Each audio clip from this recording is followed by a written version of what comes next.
Hello everyone, myself Professor Pritish Chitte, working as an assistant professor in Department of Mechanical Engineering.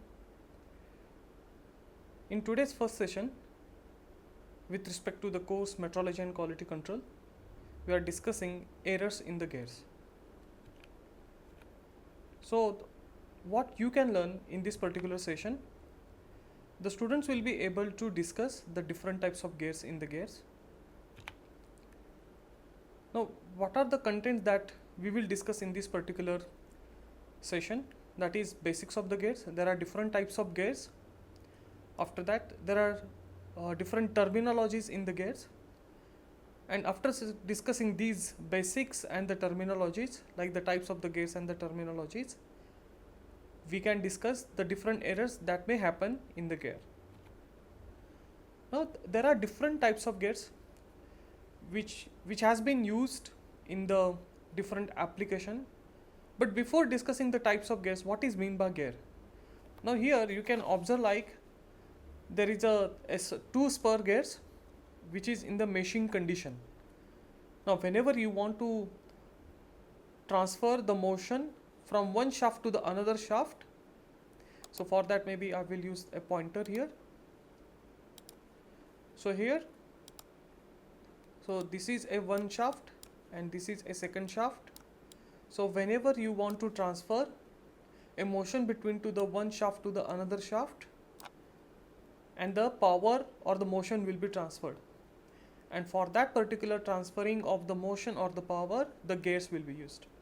A very simple application like our different machine tools which has been used in the different mechanical applications, like there are different conventional machine tools, like there is a lathe machine, there is a milling machine, there is a radial drilling machine, there is a shaper machine.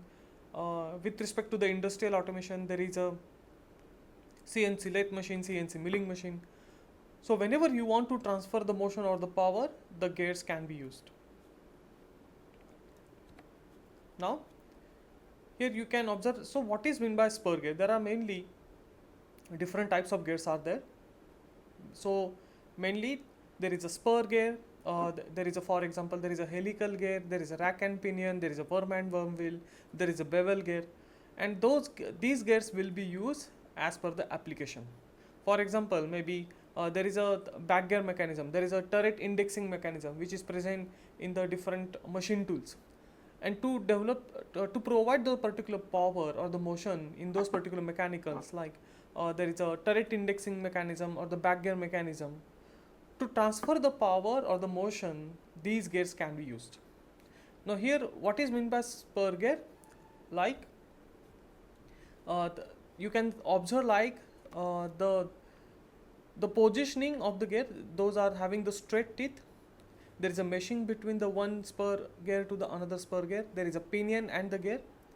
Yes, and these particular gears or the shaft of the gear which will be parallel to each other. These are non-intersecting gears. Having the axis of the rotation or the axis of the shaft will be the parallel to each other, and application will be different conventional machine tools with respect to the mechanical field. After that, now similarly there is a helical gear. Now in the helical gear there will be we can call it as the angle will be provided to the teeth, for example, which is also called as the helix angle. Now here you can observe there is a mating or the meshing between the two helical gears that you can observe here. Now this particular two gears, there is a, we can call it as a right hand helical gear, and this is left hand helical gear. So this is, we can call it as a similar type of a helical gear which is similar to the spur gear. After that, the bevel gear. Now this you can call it as, you can observe the shaft position with respect to these two gears. Now how the gears will look like? Now here in this the particular animation you can observe like the shape of the gear which is conical in shape. You can observe here the shape of the gear is conical in shape, and the shaft with respect to the gears are having the right angle, means there is a intersecting, we can call it as, you can observe here the intersecting the axis with respect to the shaft. Yes, so there is a right angle or the perpendicular shaft axis that has been provided.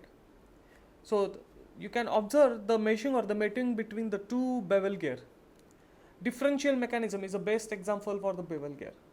Yes, and how the shape with respect to the gear, that is conical in shape, and the angle which has been provided, those are the non-parallel, those are the intersecting, the shaft will be there. Yes, the shaft will be at the right angle with respect to the gears.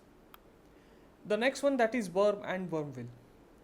Now here with respect to the animation, you can observe, or maybe in this diagram also, the worm and worm wheel. This is a wheel, yes, and which has been rotated onto the, we can call that this worm.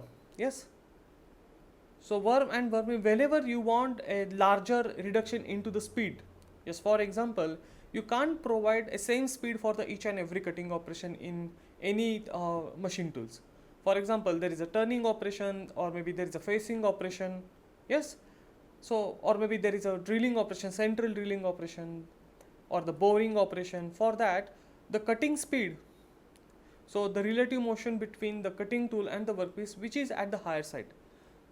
But in case of external threading operation, or maybe like there is a internal threading operation, or the boring operation, parting off operation, you have to reduce the particular cutting speed. So for this particular reduction in the speed, yes, the spindle speed, you can use the worm and worm wheel.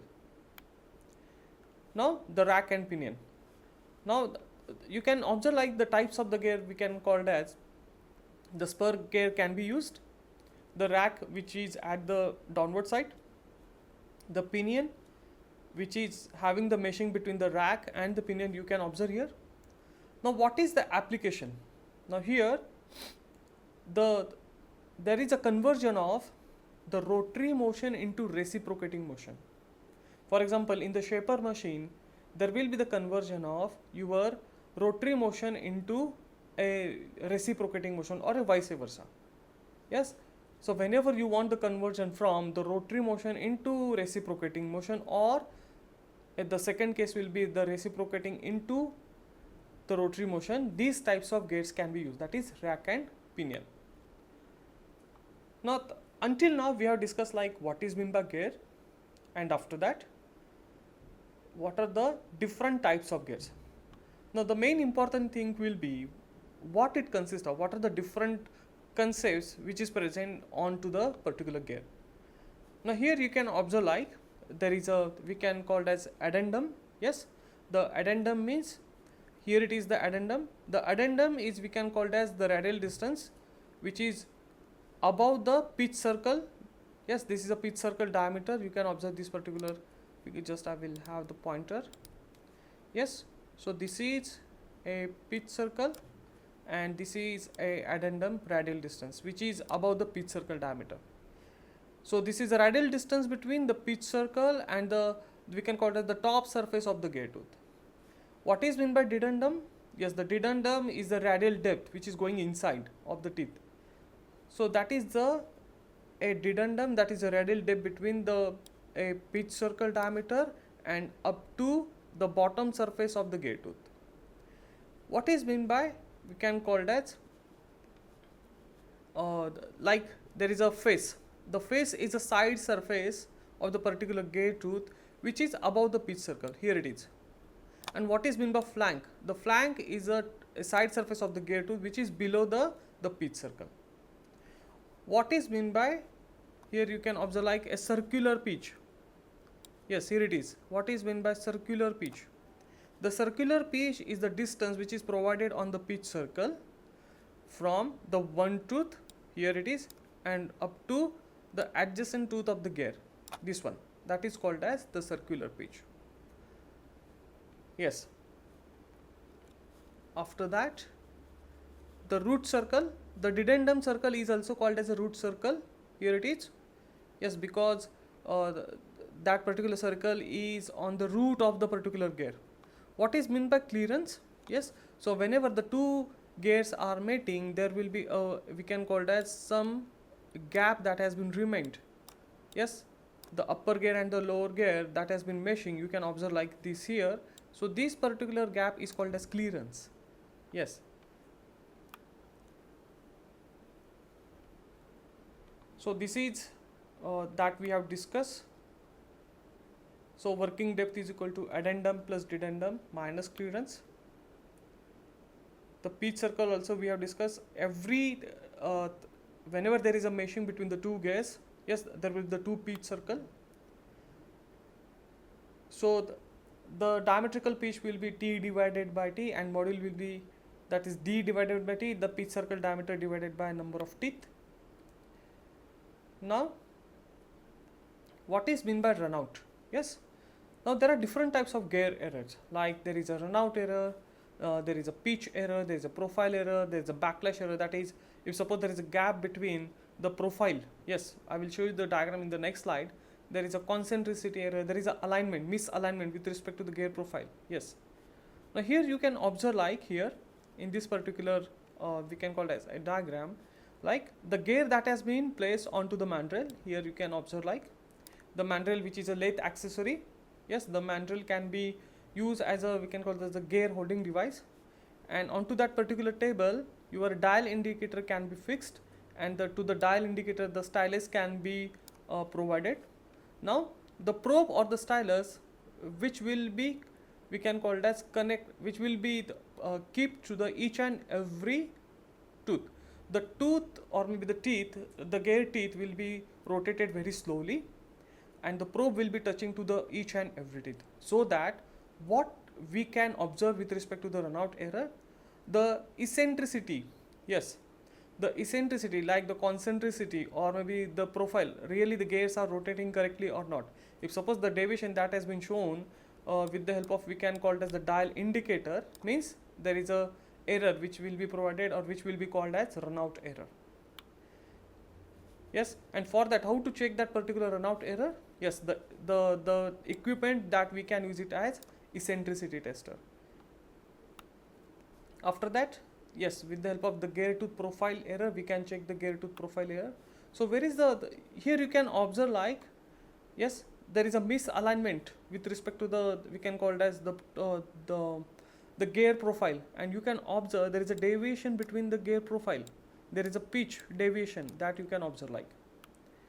Also, if suppose there is a profile error, yes, whenever you can check the rotation of the profile, the gear, there is a, the profile error, you can observe it in this particular diagram. So these are the references that you can go through it for the basics of the gears, or maybe the gear terminology, the errors in the gears. Thank you very much.